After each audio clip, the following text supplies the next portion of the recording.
If you've struggled with emotional eating like I did, I know you're sick and tired of it. I know you never want to do it again, and yet you find yourself finishing off the bag of chips or the carton of ice cream anyway.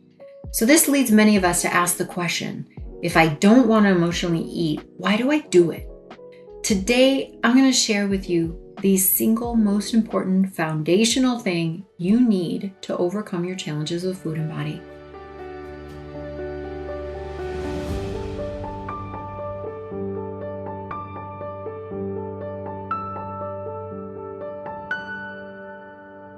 I'm Lori Mondry, a trauma-informed eating psychology coach, and I'm here to help you understand why you struggle with food challenges and give you the tools and the guidance to overcome the underlying causes rather than covering them up with a diet band-aid.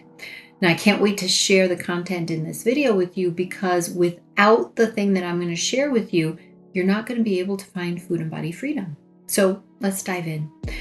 Early on in my practice, I noticed there were two groups of people. There were those who were able to use the tools that I was offering, and those that couldn't get themselves to implement the tools on a consistent basis.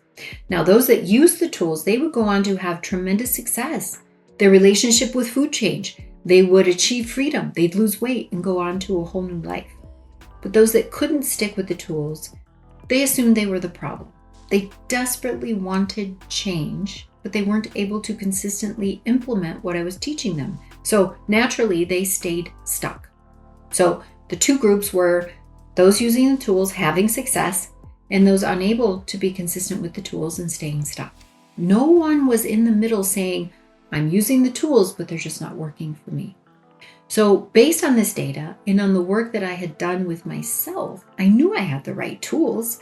And I really believed that if those who couldn't get themselves to use the tools could figure out why, they would have the same success. So I set about trying to figure out what made it so challenging for some people to use the tools in the first place. Now, if I had asked them why they couldn't use the tools, they would have told me it was because they were lazy, because they had no willpower, because they were too broken, or some other lie. But I didn't believe that. I could see that they really wanted to change. They just had nothing to give. And that's when I took a deeper dive into trauma, the nervous system, and all things somatic. I learned that the reason some of my clients couldn't implement the tools I was teaching was because they had dysregulated nervous systems that were stuck in survival. They were in overwhelm and literally could not take on anything else. No matter how much they wanted change, without capacity, change simply wasn't possible. So by working with their nervous systems first, helping them heal from trauma, giving them back capacity, that was the one thing they really needed. It was the foundation upon which they could then find consistency with the tools and the practices, go on to change their behavior and take back their power from food. Now, if you've been struggling with emotional eating, have not been able to make significant changes, I really want you to hear this. There's nothing wrong with you. You may just be living in a state of survival and overwhelm that keeps you stuck in your unwanted patterns. Now, overcoming emotional eating, it takes work. It involves, number one, learning to work with your habituated neural pathways that lead you straight to food when certain cues are present. It involves learning to work with stress and overwhelm so you aren't turning to food to regulate your nervous system. And three, learning to process and feel your emotions so that you no longer need food in order to avoid those emotions. These are the three keys that I teach in my Freedom from Emotional Eating program, and they are each essential for developing freedom. They're so important that I've created a series of free gifts that you can download just below this video to learn a lot more about each of them. However, and this is a huge however, if you don't have capacity, you can't achieve these things. You can't work with the three keys, no matter how badly you want to. And the lack of capacity is a problem for many people due to past traumas, accumulated stress, or both. Many people have no capacity to spend on the three keys. So they stay stuck and frustrated and even hopeless. Before you can do the real underlying work necessary to overcome emotional eating and other behaviors that you realize are not serving you, you have to build the capacity to be able to do so. So now you're wondering, how do I build capacity?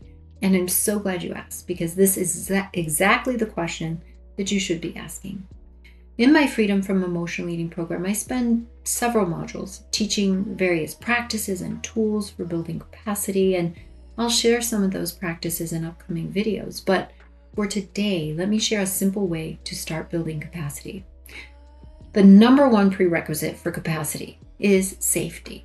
So creating a felt sense of safety in your body, it involves several components, but one of the most important is a sense of embodiment. Being in touch with and feeling safe with the physical sensations of the body is an absolute prerequisite for safety. So a great place to start is by beginning an embodiment practice. So here's what we'll do. Every day for the next 10 days, I invite you to start your day with 2 minutes of heart support. Heart support is a lovely somatic practice that involves nothing more than placing your hand on your heart, however it feels best to you. It may be one hand, both, maybe left over right, right over left. So just experiment a bit with what feels best. And when you find a position that feels like, yeah, that's it, stay there for 2 minutes. Notice what sensations come up. If thoughts emerge, just let them float by like fluffy clouds in the sky. Be with yourself and your sensations as fully as you're able. And when the 2 minutes are over, gently come back to your day and carry on. Now, of course, you're welcome and encouraged to repeat this exercise as often as you'd like through the day, but commit to the 2 minutes every morning.